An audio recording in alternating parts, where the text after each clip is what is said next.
Hello à tous, c'est Audrey, bienvenue sur Choc Miel Pop & Geek.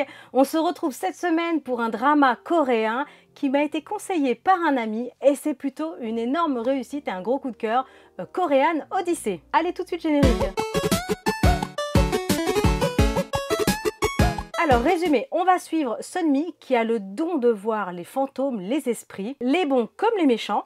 Et quand elle était petite, elle a été bernée par le roi des singes, si je ne me trompe pas, c'est bien ce nom-là. Et du coup, elle se retrouve à devenir Samjang, si je prononce bien, encore une fois. C'est-à-dire qu'elle va développer plein de pouvoirs et plein de dons et qu'elle va être ultra puissante. Mais en même temps, elle attire tous les mauvais esprits, les bons comme les mauvais. C'est incroyable. On va donc suivre un drama fantastique tiré de l'histoire du roi singe. On a un duo qui marche super bien. L'héroïne principale est directrice d'une agence immobilière. Elle travaille avec un collègue qui est d'ailleurs absolument génial.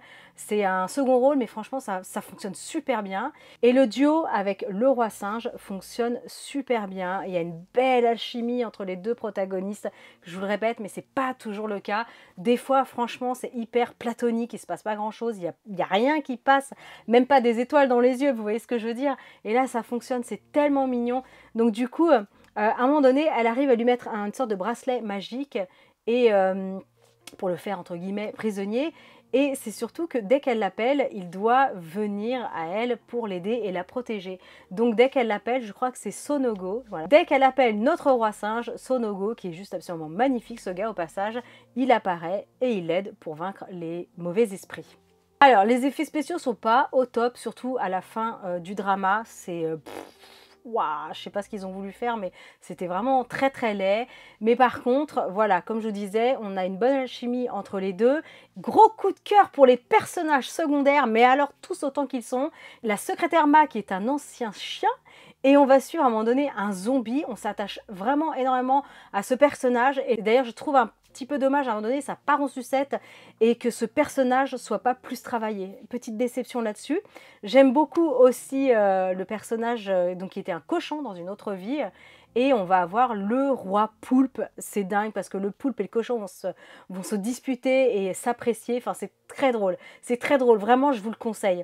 Donc voilà, petit ralentissement pour ma part à un moment donné quand la prêtresse arrive. Vous verrez au fur et à mesure des épisodes. Et c'est là que ça bascule un petit peu et que on va perdre un petit peu l'intérêt au niveau du zombie. Et c'est là que je trouve un petit peu dommage. Cependant, ça reste globalement pour moi un très bon drama. Boîte à mouchoirs à prévoir parce qu'on a des scènes qui sont très tristes et émouvantes. Mais je suis vraiment déçue de la fin de ce drama. Alors, il y a une vraie fin. Mais quand j'ai vu la fin, je me suis dit, tiens, je vais enchaîner sur le dernier épisode. Et non, c'était réellement le dernier épisode. Donc ensuite, à vous, voilà, d'imaginer la suite. Mais il y a une vraie fin, cependant, je trouve qu'elle est largement bâclée. Je pense qu'il y avait tout simplement un gros problème de budget. Il n'y avait plus d'argent, je pense, à la fin pour terminer. C'est vraiment, vraiment dommage. À la limite, ils auraient pu même rebondir sur un film ou une petite saison 2. Voilà, ça aurait été vraiment, en tout cas, la bienvenue. Bref, en attendant, j'espère que cette capsule vous aura plu, vous aura permis de découvrir un drama que vous ne connaissiez pas. Moi, je vous dis à très bientôt. Surtout, pensez à liker, partager, abonnez-vous à ma chaîne et moi, je vous retrouve très bientôt. Ciao!